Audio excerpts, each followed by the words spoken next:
Hello, welcome to Red Park Garage. I'm Brandon. Today we are working on a 2008 Chevy Trailblazer. And you can see this thing's in really good shape. It's got a nice hood on it. Got a few things done to it, but for the most part, it's pretty much stock. It's got some long tube headers, got a cold air intake and a hood. It hasn't been lowered.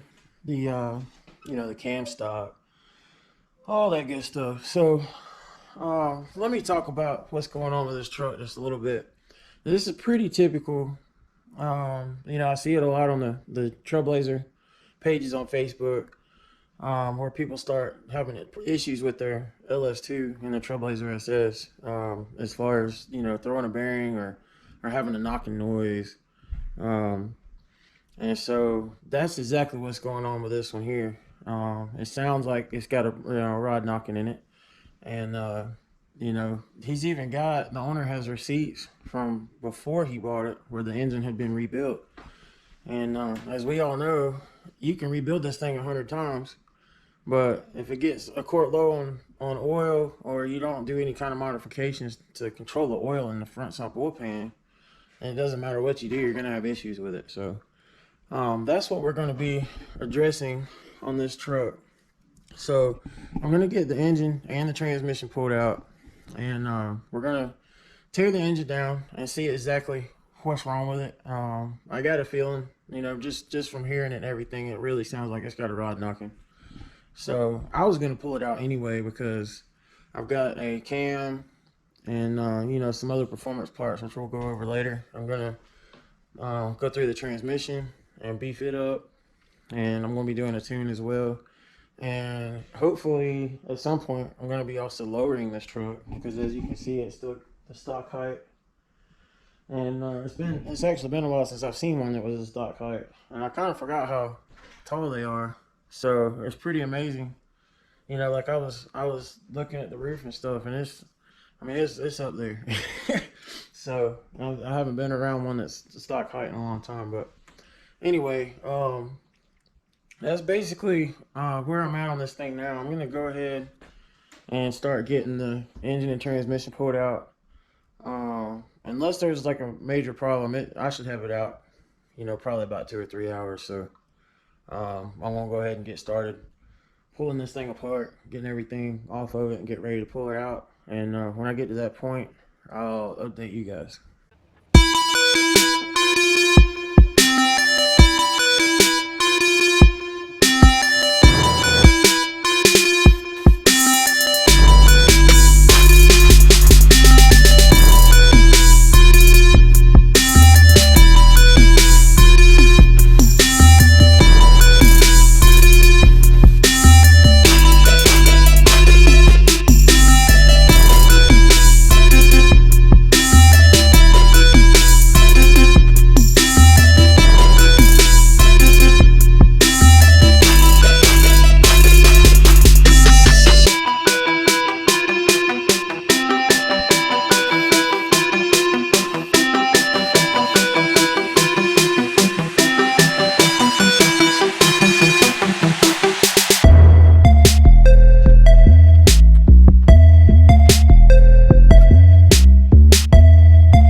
I'm probably about 20 minutes in. I just wanted to show you guys some of the stuff that I did.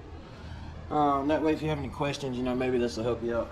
So I've got the header panel pulled out, you know, which is the big plastic piece that holds the headlights and everything. You know, pull the headlights. This core support center section you pull out. You know, you take out the hood bracket, which is also the radiator bracket. And so I got all that stuff pulled out. I've got the wiring harness for the engine completely disconnected, which just takes a few minutes, and it's a heck of a lot easier than trying to get all the wiring off the engine. Honestly, it's pretty much impossible to get the wiring off the engine. I mean, it can be done, but it's just, why? There's no point. All you gotta do is pop this fuse box up. There's little tabs around the edges, and you just take your little, you know, pick or something, and just give it a little upward pressure and go around and pop those little clips. I'll give you another view. There's one right there. And you know, there's one on the end. So all you have to do is take a 7mm, unscrew this bolt right here, and what it does is it screws into the block right there, and that's what pulls it into the bottom of the fuse panel and gives it a good connection. So you just unscrew this, and it kind of already pushes the plug off a little bit anyway, but you lift this up, just wiggle the plug a little bit, slide it out. You got this other plug back here on the back. You pop that guy off. That's this one right here. And you know, there's a couple other little things you'll see as you're going through here. The little, you know, the little clips and stuff that hold the battery cables and all that stuff. And that's pretty much it. I got the, you know, you got to take this one off right here for the wire that goes to the battery, because the starter and alternator wire and everything's all in that harness. So you pop this guy loose, and everything just goes with the engine. You don't have to worry about, you know, trying to get stuff off the engine or anything. Now I did unwire the alternator, and the reason is in a few minutes I'm about to strip everything off the front of this engine. So you know, the alternator, the power steering pump, like all that stuff's about to come off. And I'm gonna yank the radiator out. I'm gonna take this intake out. I'm going to evacuate the AC system and go ahead and get that ready to go. And then all I got to do at that point is just unbolt the engine mounts, and the top side will be ready to go. Once I get up underneath, all I got to do is pull the drive shafts, the transfer case, and you know, the exhaust, and that's pretty much about it. You leave the wiring on the transmission, and you know, everything's gonna come out in one piece. You don't want to try to leave the transfer case on there, because it's just more of a headache. You only got like a couple bolts, 6 bolts in there that hold it to the transmission, and it's not that heavy, but it's extremely bulky, and it'll just make getting the engine and transmission out of the truck just more of a headache than it's worth. It's really just easier just to pull it out from the bottom. Like I said, it only takes a few minutes. So anyway, I'm gonna keep going on the front of this engine, and hopefully you guys enjoy the footage.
getting ready to pull this balancer off, I looked online, and it's a SLP 25% underdrive pulley, which I don't recommend for a street car.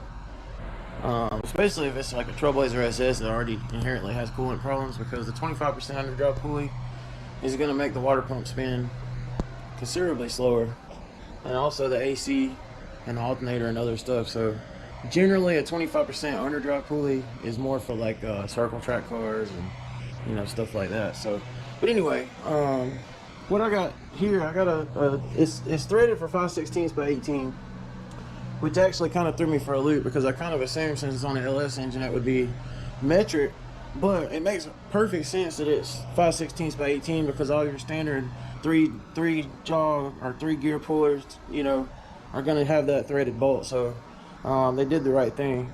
But my kit didn't have the right length bolts, so I had some much longer bolts, and I just had to make some space, as you can see there. But you know, either way, I think we're gonna be in good shape to pull this thing off. I also had to chase the threads because this thing's pretty rusty, so I'm not planning on putting this back on here. You know, it's just, for, like I said, it's just too much. If it was a 10% underdrive pulley, that would be perfect, but 25%, just not really a good idea. Alright, so hopefully she slides off. Let's see what happens. This puller's pretty old. Hopefully it's not too tight. Ah, she's moving. Good deal.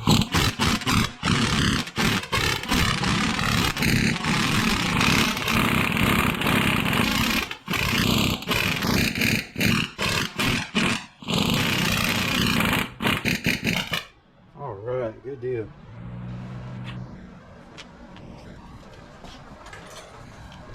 I'm not used to having to use a 3-position puller, gear puller on an LS engine. Alright, there we go. A little tip fell off of there. That worked out pretty good. Oh, and also anytime you're using a puller, a 3/8 extension fits perfectly inside the crank. This is like a 6-inch snap-on, but it pretty much fits flush right there. So even if you're pulling a stock one, if you slide this in here, the little pole from the normal, you know, the Chrysler harmonic balancer pulley fits right in the middle of that, and you can use the one bar and just pull it off all in one swoop with this. So there's a little tip for you.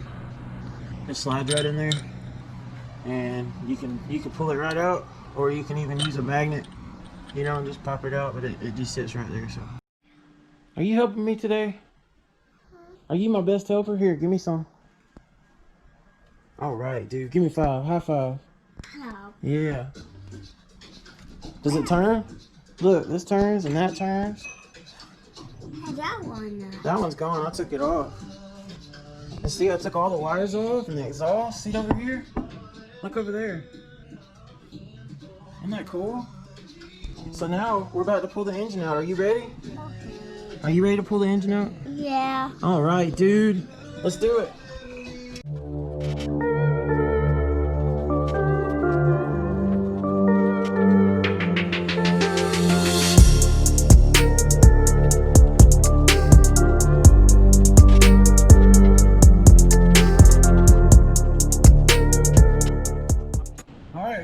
As you can see, I got the engine out with my son Chase. You guys remember him? He's been in a couple videos. That's my dude right here. Yep. There. If it came out here. But so here's the engine.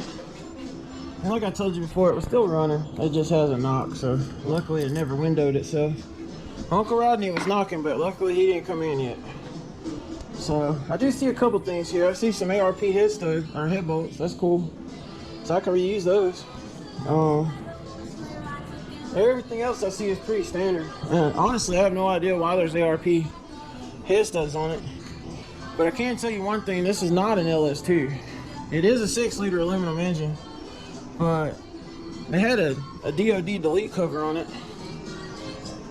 I forgot about the music playing. Hopefully it's not too bad.